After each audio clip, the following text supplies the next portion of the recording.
नमस्कार, मैं रवीश कुमार। अब भारत सरकार डराने धमकाने के मामले में भी दुनिया में नाम कमा रही है। मदर ऑफ डेमोक्रेसी के फादर ऑफ पावर का कारनामा सामने आ रहा है। हम समझते हैं कि व्हाट्सएप अंकिल लोग खुशी से हाउसिंग सोसाइटी के गेट पर लौट गए होंगे कि भारत का बड़ा नाम हो गया, भारत ने ट्विटर को धमका दिया है। वे अब ये बात समझने के लायक ही नहीं बचे हैं कि डराने धमकाने के मामले जब भी पकड़े जाते हैं, जब पत्रकारों के अकाउंट बंद करने के लिए धमकाते हुए सरकार पकड़ी जाती है, तब नाम नहीं होता है, बदनामी होती है। डूड, बदनामी। इन अंकिलों की बुद्धि की जीडीपी इतनी तेज गति से बढ़कर फट चुकी है कि ट्विटर को धमकाने की खबर सुनकर ये खुश हो रहे होंगे कि भारत सुपर पावर हो गया है। ट्विटर बनाने वाले दो लोग थे, इनमें से एक है जैक डोर्सी। जैक डोर्सी हाल तक ट्विटर के सीईओ भी रहे। इनका एक बयान आया है कि भारत की सरकार पत्रकारों के ट्विटर अकाउंट बंद कराने के लिए धमकी दे रही थी, रेड का डर दिखा रही थी। इनसे जिन साहब ने ट्विटर खरीदा है, इलन मस्क, जिनको आप रॉकेट छोड़ते हुए और टेस्ला चलाते हुए देखते हैं तो सोचते हैं कि आपका लाडला भी मस्क बन जाएगा। उनको भी भारत सरकार से डर लगता है कि जेल ना भेज दे। अब इस तरह के ग्लोबल आरोप से दुनिया भर के निवेशकों में क्या संदेश जाएगा? क्या अच्छा संदेश जा रहा होगा? ट्विटर के पूर्व सीईओ ने तो यहां तक कह दिया कि यह भारत है, एक लोकतांत्रिक देश है ये। आप देख रहे हैं रवीश कुमार ऑफिशियल, सब्सक्राइब कीजिए और ज्वाइन भी कीजिए, लेकिन सबसे पहले यह वीडियो पूरा देखिए। ट्विटर के पूर्व सीईओ जैक डोर्सी ने ब्रेकिंग पॉइंट नाम के एक चैनल को इंटरव्यू दिया है। जैक डोर्सी ने कहा है कि भारत सरकार ने किसान आंदोलन के समय काफी दबाव डाला। सवाल पूछने वाले कई पत्रकारों के ट्विटर हैंडल बंद करने का दबाव डाला गया। कहा गया था कि भारत में ट्विटर बंद कर देंगे, जो कि उनके लिए काफी बड़ा बाजार है। अगर आप हमारी बात नहीं मानेंगे तो आपके कर्मचारियों के घर पर छापे पड़ेंगे, जो कि उन्होंने किया। आपके दफ्तर बंद कर देंगे। जैक डोर्सी ने हैरान होते हुए कहा कि यह भारत है, एक लोकतांत्रिक देश। जिस भारत के लोकतंत्र पर दुनिया को नाज था, आज उस भारत के लोकतंत्र पर इस तरह से सवाल उठने लगे हैं।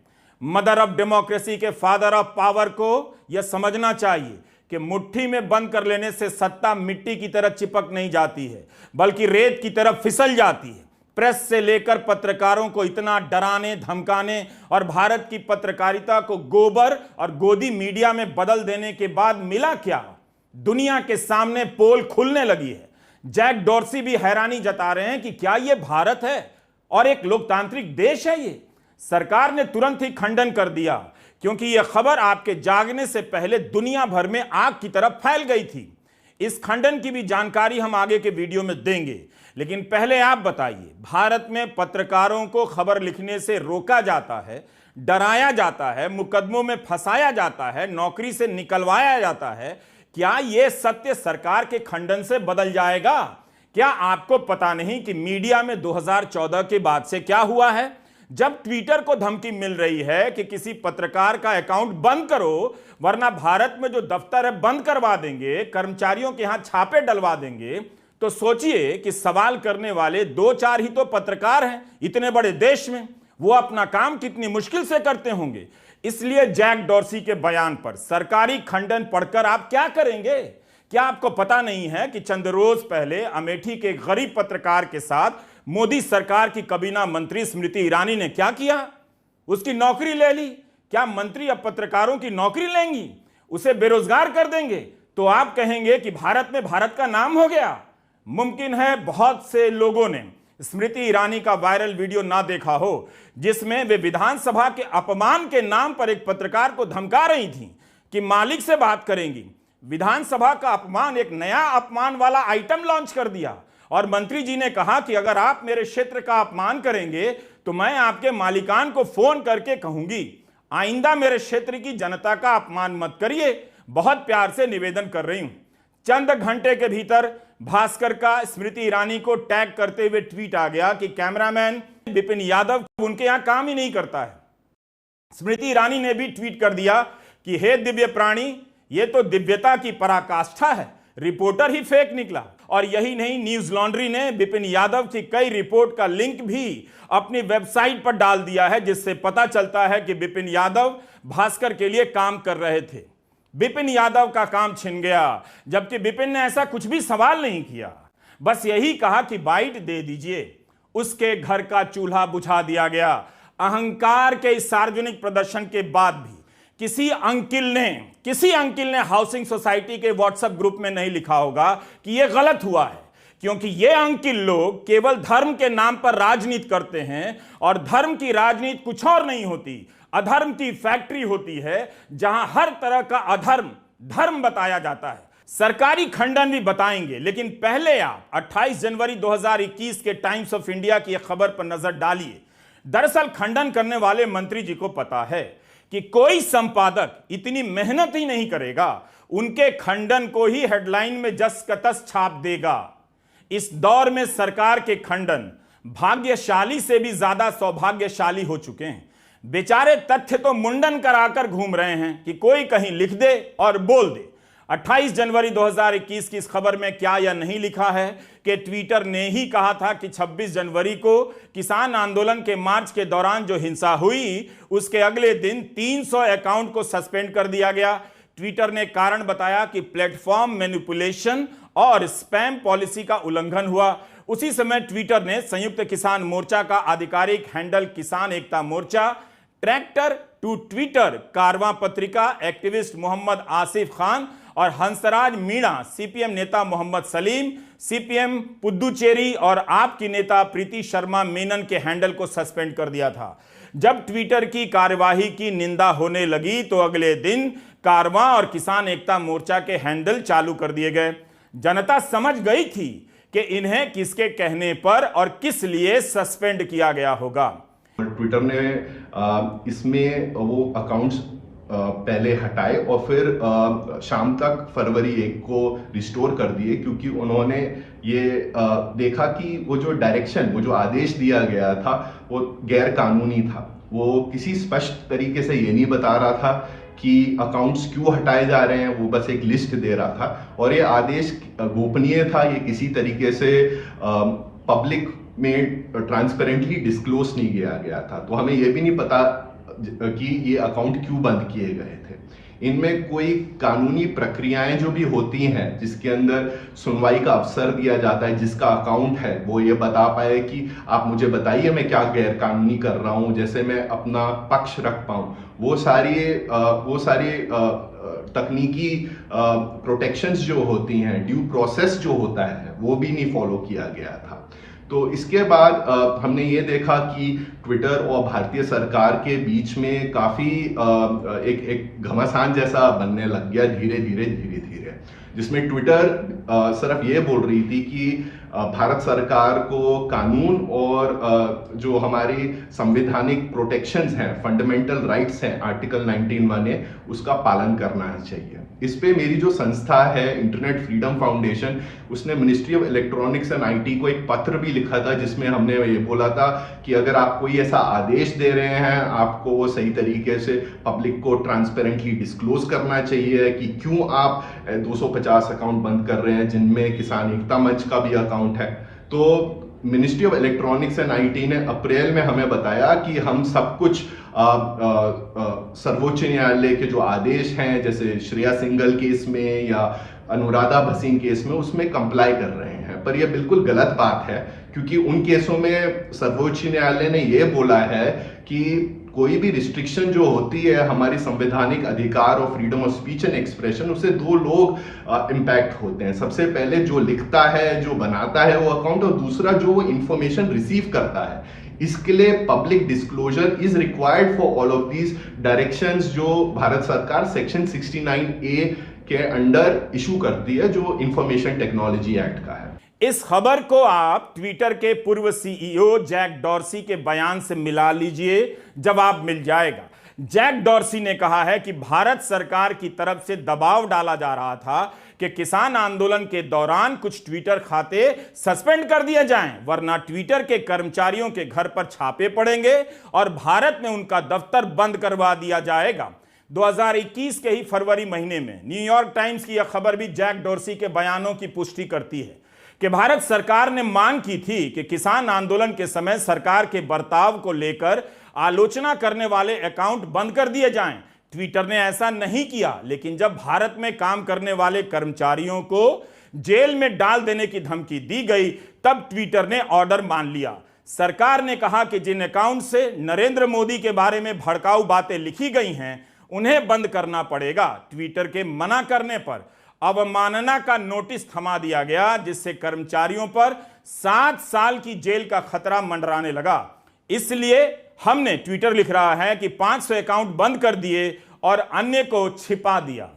प्रधानमंत्री नरेंद्र मोदी के खिलाफ कौन सी भड़काऊ बातें थीं, सरकार को बताना चाहिए, ताकि जनता की नजर में यह बात साफ हो कि कहीं भड़काऊ बातों के नाम पर सामान्य और जरूरी आलोचनाओं के मुंह तो बंद नहीं किए जा रहे थे।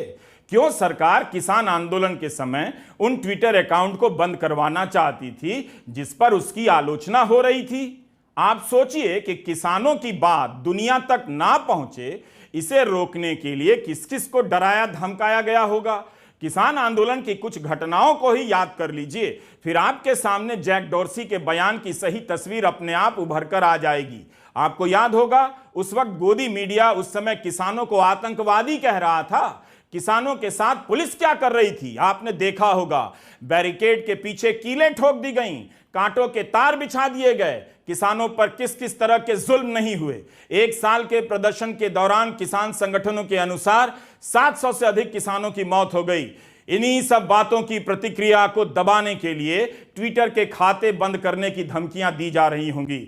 जैक डॉर्सी ने इसकी पोल खोल दी है। वैसे भी गोदी मीडिया कौन सा किसान आंदोलन में किसानों की रिपोर्टिंग करने गया था, लेकिन बातें जनता तक किसी भी तरह ना पहुंचे, इसका पुख्ता इंतजाम किया जा रहा होगा। आज भी किसान एकता मोर्चा के ट्विटर हैंडल पर लिखा हुआ है कि अकाउंट सस्पेंड कर दिया गया है क्योंकि कानूनी नोटिस आया है। ये सारी तस्वीरें हमें सर्वेश ताई ने दी हैं, जो बहुत ही शानदार फोटोग्राफर हैं। हम उनका शुक्रिया अदा करना चाहते हैं। फादर ऑफ पावर ने मदर ऑफ डेमोक्रेसी का पूरा मकान जर्जर कर दिया है। आपको समझना है कि जब ट्विटर को जेल और रेड का डर दिखाया जा रहा है, तो आपके इलाके के अखबारों और पत्रकारों की क्या हालत होगी। ट्विटर ने पहले भी इसे दुनिया के सामने बताया है। 10 फरवरी 2021 को अपने एक ब्लॉग पोस्ट में ट्विटर ने लिख दिया कि वह मीडिया संस्थान, पत्रकारों, राजनेताओं या एक्टिविस्ट के खातों को नहीं बंद करेगा। वह नहीं मानता है कि भारत सरकार का आदेश भारत के कानून के अनुसार है और ट्विटर कंपनी भारत के कानून के अनुसार कदम उठाने पर विचार कर रही है।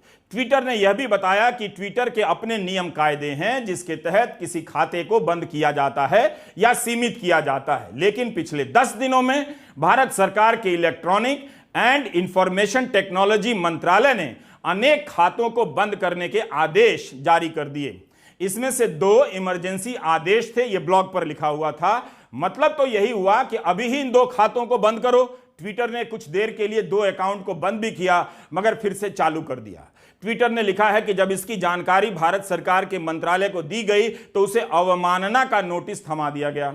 अब आपको समझ में आ रहा होगा कि सोशल मीडिया पर भी सरकार की आलोचना क्यों गायब है। क्यों अच्छे अच्छे लोग लिखने से डरते हैं, या आपको भी खुलकर लिखने से डर क्यों लग रहा है। ट्विटर के मालिक बदल गए हैं, मगर नए मालिक को भी जेल का डर लगता है। बीबीसी के पत्रकार ने जब ट्विटर के नए मालिक इलन मस्क से पूछा कि बीबीसी ने नरेंद्र मोदी वाली जो डॉक्यूमेंट्री बनाई है उसे ट्विटर पर क्यों बैन किया, तो इलन मस्क की कंपकपी छूट गई।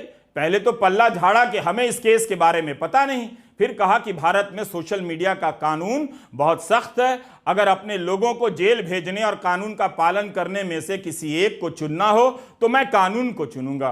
टेस्ला कार बनाने वाले, अपनी प्राइवेट स्पेस एजेंसी चलाने वाले मस्क की संपत्ति 19 लाख करोड़ की बताई जाती है, करीब भारतीय रुपए में।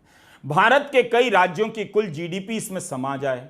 अब आप बताइए, डर और धमकी के माहौल में क्या कोई कंपनी भारत में विकास कर सकती है? इससे तो यहां के युवाओं का ही चांस खत्म हो गया।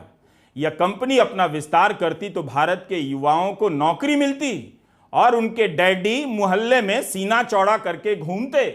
ट्विटर पर खबरों की पहुंच रोकने का धंधा अभी भी जारी है।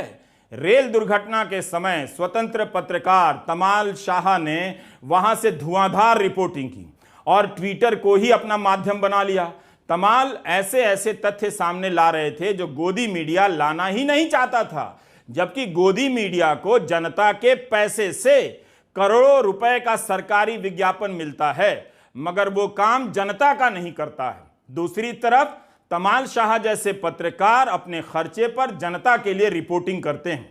तमाल शाह ने अब अपना एक यूट्यूब चैनल बनाया है, NTT बाई तमाल। आप उसे भी सब्सक्राइब कर लीजिए। जब ट्विटर के पूर्व CEO जैक डॉर्सी का बयान आया, तब तमाल शाह ने ट्वीट किया कि उनके ट्विटर हैंडल को भी सीमित किया जा रहा है। उनका अकाउंट संवेदनशील बना दिया गया है ताकि लोग जब खुद से सर्च करें तो पहुंच ना सकें। तमाल ने इससे पहले भी 9 जून को इलन मस्क को टैग कर ट्वीट किया था कि मेरी रिपोर्ट और हैंडल को बार बार सीमित किया जा रहा है। ट्विटर में मेरा जितना अंदाज़ा है, एक शैडो बैन किया गया है मेरा प्रोफाइल के ऊपर। आपको सवाल उठेगा कैसे आप ये कह सकते हैं, क्यों आपको ये लग रहा है? साफ साफ दिखाते हैं आपको। ये किसी और का अकाउंट है जो भाई साहब मुझे फॉलो नहीं करते हैं। अगर मेरे नाम से किसी को सर्च करना है तो वो क्या लिखेंगे? तमाल शाह।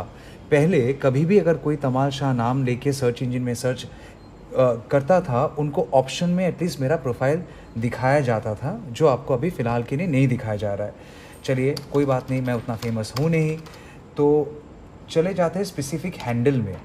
ये है मेरा हैंडल तमाल 0401। पूरा हैंडल सही तरीके से लिखने के बावजूद आपको मेरा नाम सजेशन में नहीं दिखेगा, मेरा तस्वीर नहीं दिखेगा। इसके बाद चलिए मैं इसी नाम से सर्च में डाल दिया। सर्च में डालने के बाद देखिए ऑप्शंस में क्या है, आपको मेरा प्रोफाइल नहीं दिखेगा। जो लोग मेरे ऊपर कमेंट किया है उनके कमेंट्स आपको दिखेंगे, और हर एक कमेंट जहाँ पे मेरा हैंडल को टैग किया गया है वो सारे ट्वीट आप देख सकते हैं, लेकिन आप मेरा प्रोफाइल नहीं देख सकते। पहला जो एक कमेंट है आप देख सकते हैं, साक्षी जोशी जी ने लिखा है कि this is Tamal Shah, very bright journalist, blah blah blah, और उन्होंने एक ट्वीट को रीट्वीट किया था। वो क्या है आपको नहीं दिखेगा, लेकिन अगर आप इस लिंक में क्लिक करेंगे जैसे मैंने किया, आप देख सकते हैं वो लेके जाएगा इनके अकाउंट में, जहाँ पे बात तो किया गया है मेरे बारे में, लेकिन आप देखिए लिखा है the following media includes potentially sensitive content, change settings. ठीक है, ये है मेरा ट्वीट, और आपको लगता है ये सेंसिटिव है? आपने ये वीडियो एक बार नहीं बार बार देखा है, बहुत लोगों ने इसके ऊपर रिएक्शन भी दिया है, और आपको लगता है ये चीज़ सेंसिटिव है। 4th स्टेज में अगर मैं इस लिंक में क्लिक करूं तो देखिए क्या दिखा रहा है, कॉशन दिस प्रोफाइल में इंक्लूड पोटेंशियली सेंसिटिव कंटेंट। इसके बावजूद अगर आप देखना चाहते हैं तो देखिए ये है मेरा प्रोफाइल, और प्लीज़ आप मुझे बताइए कहाँ पे मेरा अकाउंट सेंसिटिव है। पिछले 10 दिनों से अगर रिलेंटलेसली हम लोग कवर कर रहे हैं बालासोर ट्रेन ट्रेजेडी को, तो लोगों का दुख दिखाना क्राइम है, गलत है, उसको सेंसिटिव टैग किया जाएगा। आप अगर कोई भी चीज़ ट्रेन एक्सीडेंट पे टिप्पणी करें तो उसको सेंसिटिव कहा जाएगा। अब देखिए मेरे ही ट्वीट में मेरा ट्वीट आपको नहीं दिखेगा, दिखा रहा है कि following media includes potentially sensitive content, और मैं क्लिक करके दिखा रहा हूँ इस पिक्चर को सेंसिटिव कहा गया है। ये है रविंद्र साहू, एक बुरा बाप जो अपना बेटा खो बैठा है, उनसे मिलके इंटरव्यू लेना और ये तस्वीर को सेंसिटिव कहना, कहा कि इंटेलिजेंस की सबूत है। ये सवाल ट्विटर के सामने है। ऐसे अनेक प्रसंग आपको मिल जाएंगे। ट्विटर की वेबसाइट पर मौजूद ट्रांसपेरेंसी रिपोर्ट के अनुसार जुलाई से दिसंबर 2021 के बीच भारत चोटी के उन 5 देशों में था जो ट्विटर से कंटेंट हटाने की मांग करने वाले थे। 3 साल तक भारत 5वें नंबर पर रहा, अब 4थे नंबर पर आ गया है। यानी अकाउंट को बंद कराने, सीमित करने का गुप्त खेल अब भी जारी है और पहले से तेज हो गया है। यही नहीं, जुलाई दिसंबर 2021 के बीच भारत ने ब्लू टिक प्राप्त पत्रकारों और न्यूज संस्थानों द्वारा पोस्ट किए गए कंटेंट को हटाने की दुनिया भर में सबसे ज्यादा मांग की। इलन मस्क के बाद ट्विटर इंडिया के कई कर्मचारी निकाल दिए गए। अगर यह डर भय का माहौल ना होता तो क्या पता नए नए लोग रखे जाते और युवाओं को मौका मिलता, मगर युवाओं को औरंगजेब का एक्सपर्ट बनाया जा रहा है ताकि दिन रात वे एंटी मुस्लिम पॉलिटिक्स करते रहें। जुलाई 2022 में ट्विटर ने सरकार के आदेशों से तंग आकर कोर्ट जाने का फैसला कर लिया। इसके पहले जब पुलिस की छानबीन हुई तब ट्विटर ने कहा कि जरूर वह भारत में अपने कर्मचारियों की सुरक्षा को लेकर चिंतित है, लेकिन तब ट्विटर ने कानून का रास्ता नहीं अपनाया। जुलाई 2022 में कर्नाटका हाई कोर्ट में याचिका दायर कर दी गई। यह पहला मौका था जब ट्विटर ने कानूनी तरीके से सरकार से लड़ने का इरादा किया। लेकिन मस्क के आते आते ट्विटर की क्या हालत है, इसका भी अध्ययन किया जा रहा है। इसी साल 28 अप्रैल को द वायर में एक रिपोर्ट छपती है। इस रिपोर्ट में इस बात का अध्ययन है कि इलन मस्क के आने के बाद ट्विटर पर लिखना बोलना पहले से कितना आजाद और उन्मुक्त हुआ है, क्योंकि उन्होंने कहा कि फ्री स्पीच की क्रांति आने वाली है। द वायर ने अपने इस अध्ययन में लिखा है कि मस्क के आने के बाद ट्विटर पहले से ज्यादा डरपोक हो गया है। भारत के साथ साथ अन्य देशों की सरकारों के आदेश पर लोगों के ट्विटर अकाउंट हटाने या सीमित करने के मामले बढ़ने लगे हैं।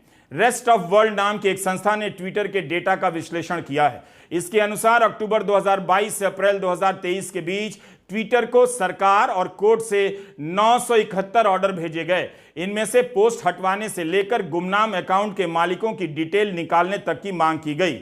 वायर ने लिखा है कि रेस्ट ऑफ वर्ल्ड की रिपोर्ट के मुताबिक सबसे चिंताजनक बात यह है कि ट्विटर की रिपोर्ट में एक भी ऐसा केस नहीं दिखता जहां ट्विटर ने ऐसे ऑर्डर को मानने से इनकार कर दिया हो, जैसा कि मस्क के आने के पहले कई बार देखा गया था। मस्क के आने से 1 साल पहले के अंतराल में ट्विटर ने ऐसी 8 अपीलों को खारिज किया।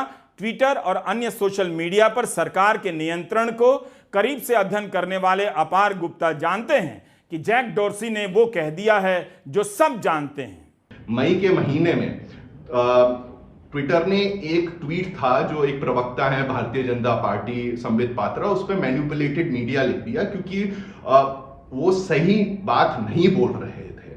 तो ये कंटेंट मॉडरेशन पॉलिसीज होती हैं प्लेटफॉर्म की कि अगर कोई व्यक्ति जिसकी बहुत ज्यादा फॉलोइंग है या उसको बहुत सारे लोग फॉलो करते हैं, तो अगर वो गलत बात बोल रहा है तो दूसरों को पता लग जाए कि एक लेबल के थ्रू कि वो मैनिपुलेटेड या वो गलत है बाइट्स है। तो उसके अंदर कुछ टूल किट की बात थी और कुछ एलिगेशंस थी कांग्रेस पार्टी के ऊपर। पर उसके बाद हमने देखा कि दिल्ली पुलिस ने छापे मारे ट्विटर के ऑफिस के ऊपर, और इसके बाद हम एक और तीसरी बात ये देखते हैं कि ट्विटर ने कर्नाटका हाई कोर्ट में एक ऐसी अर्जी दायर करी जिसमें उन्होंने बोला कि भारत सरकार जब भी हमसे बोलती है कि ट्विटर अकाउंट बंद करो, ट्वीट्स हटाओ, वो ये नहीं बताती कि क्या कारण है और क्यों हटाने चाहिए। और ये भी देखा जाए, अगर पूरा अकाउंट ही हटा दो तो एक व्यक्ति की पूरी फॉलोइंग चली जाती है और वो ये भी नहीं बता पाते कि ये क्यों अकाउंट हटाया जा रहा है उस व्यक्ति को जिसका एक्चुअली अकाउंट है। तो ट्विटर ने ये अर्जियां कर्नाटका हाई कोर्ट के आगे रखी। ट्विटर पर आप देखेंगे कि सरकार के समर्थक या ऐसे लोग जो नफरती चीजें डालते रहते हैं, जिनकी बातों से पता लगता है कि ये लोग सरकार के समर्थक हैं और एंटी मुस्लिम राजनीति को हवा देने वाले हैं, वे बिना किसी रोक टोक के लिखे जा रहे हैं। किसी भी सोशल मीडिया पर उनका भड़काऊ भाषण चलता जा रहा है अलग अलग प्लेटफॉर्म पर। बेशक जांच एजेंसी के लिए जरूरी होता है कि वह कुछ खातों तक पहुंचे, पता लगाए, मगर इसके नाम पर पत्रकारों के अकाउंट, किसान आंदोलन के नेताओं के अकाउंट बंद करने का काम हो रहा है। पिछले कुछ सालों में सरकार और ट्विटर के बीच तकरार की कई घटना सामने आ गई है। उन सब को याद कर लीजिए तो जैक डोर्सी का बयान आपको साफ साफ समझ में आ जाएगा। मई 2021 में दिल्ली पुलिस स्पेशल सेल की एक टीम नोटिस लेकर दफ्तर पहुंच गई ट्विटर के।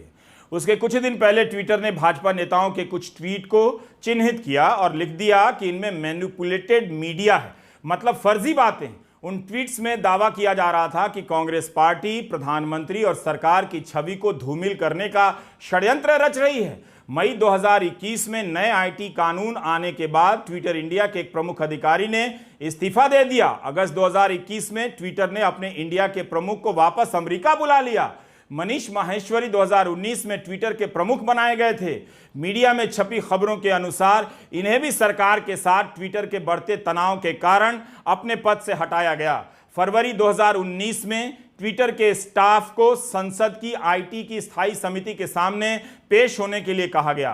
फेक न्यूज के मसले पर और ऐसी शिकायतों के बाद कि ट्विटर प्रो भाजपा और दक्षिणपंथी हैंडल पर ज्यादा कार्रवाई करता है। हाल ही में सरकार ने ट्विटर को कर्नाटका हाई कोर्ट में आदतन आदेश का पालन नहीं करने वाला बताया।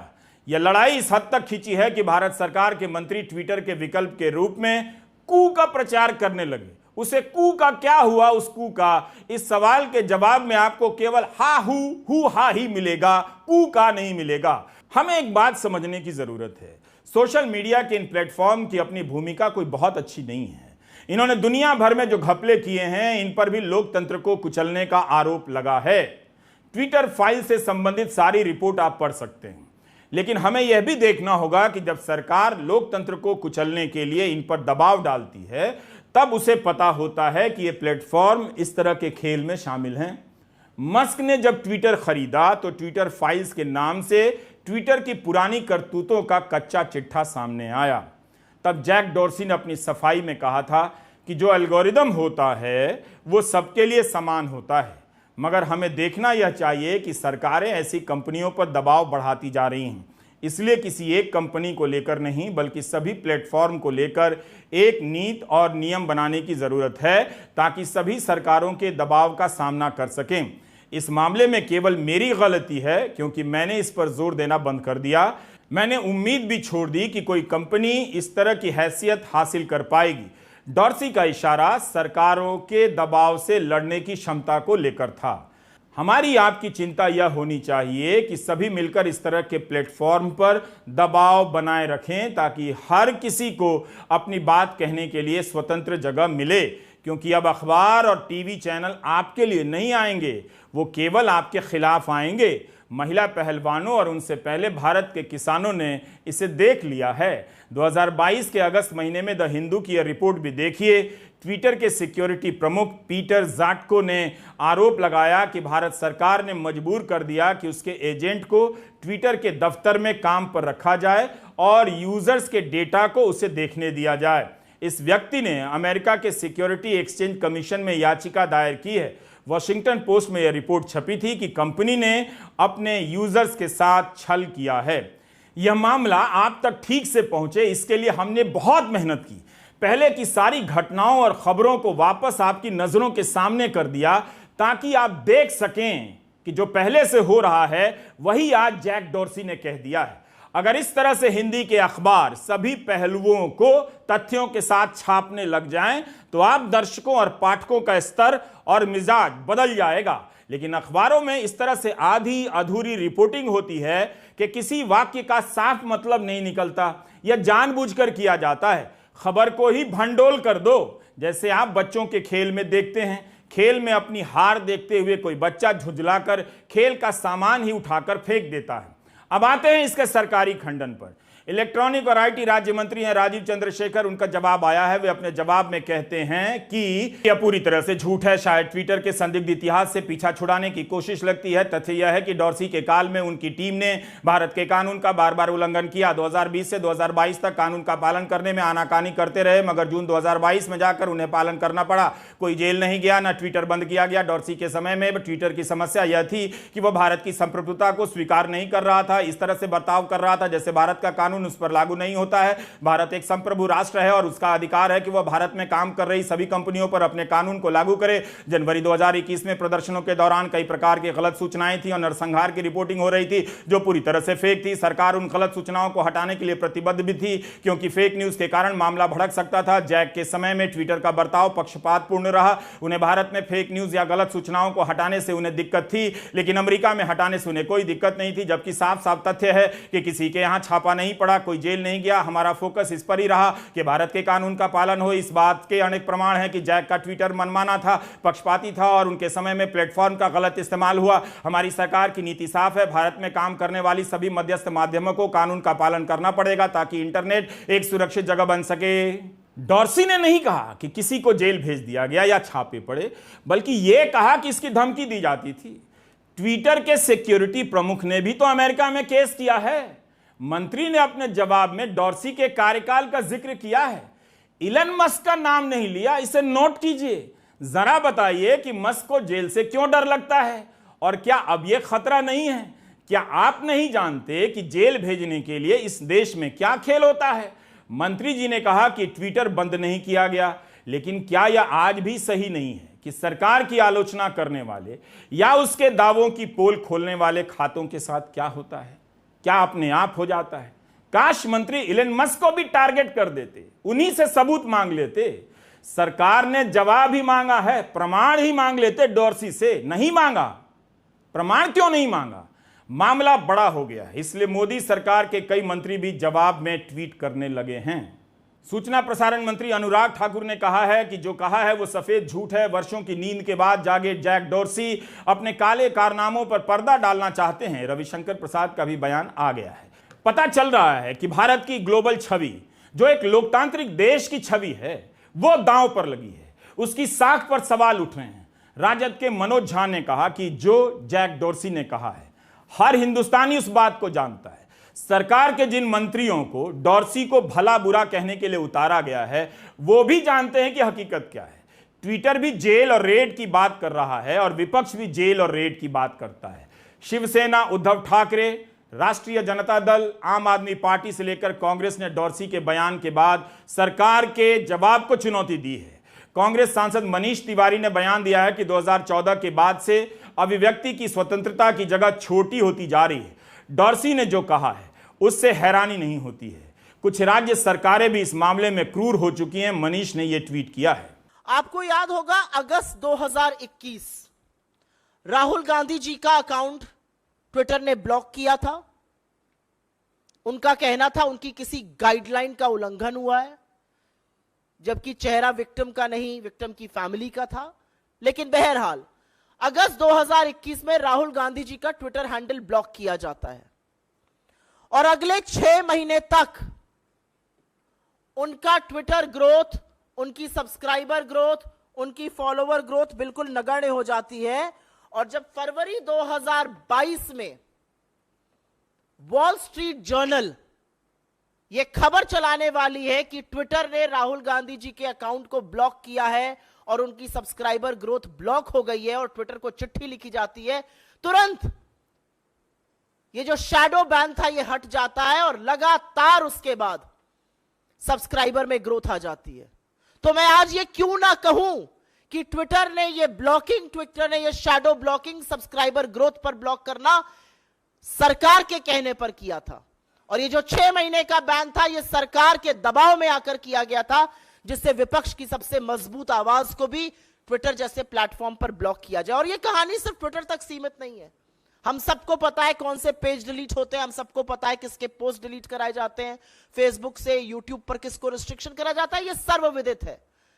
लेकिन ट्विटर का एक फाउंडिंग सीईओ, फॉरवर्ड सीईओ अगर ये कह रहा है कि सरकार ने इस कदर दबाव बनाया था कि अगर किसानों को दिखाया गया तो आपके घरों पर छापे पड़ेंगे, ये असलियत है 56 इंच की छाती की। हमें यह ध्यान में रखना होगा कि मोदी सरकार के आईटी नियमों को लेकर पहले से ही सवाल उठ रहे हैं कि इन्हें इस तरह से बनाया जा रहा है कि सरकार उस पर सवाल उठाने वाली सूचनाओं को भड़काऊ और देश विरोधी भी घोषित कर दे और पत्रकारों से लेकर एक्टिविस्ट के हैंडल को बंद करवा दे। इस पर काफी कुछ लिखा और पढ़ा जा रहा है। दूसरी बात, ट्विटर और इंटरनेट पर इतनी चिंता है कि कोई भड़काऊ बातें ना करे, ऐसी बातें ना हो कि समाज में हिंसा भड़के, तो आप उत्तराखंड को लेकर ही देख लें कि किस तरह से एक समुदाय के खिलाफ भड़काऊ भाषण दिए जा रहे हैं और भाषण देने वाले लोगों के साथ क्या हो रहा है, उन्हें दुकानों से लोगों को खाली कराया जा रहा है। इन सब हालात के मद्देनजर जब आप सरकार के बयान को देखेंगे और इस वीडियो को दोबारा तिबारा देखेंगे तो पता चलेगा कि इस देश में क्या हो रहा है और आपके साथ क्या हो रहा है। नमस्कार, मैं रवीश कुमार।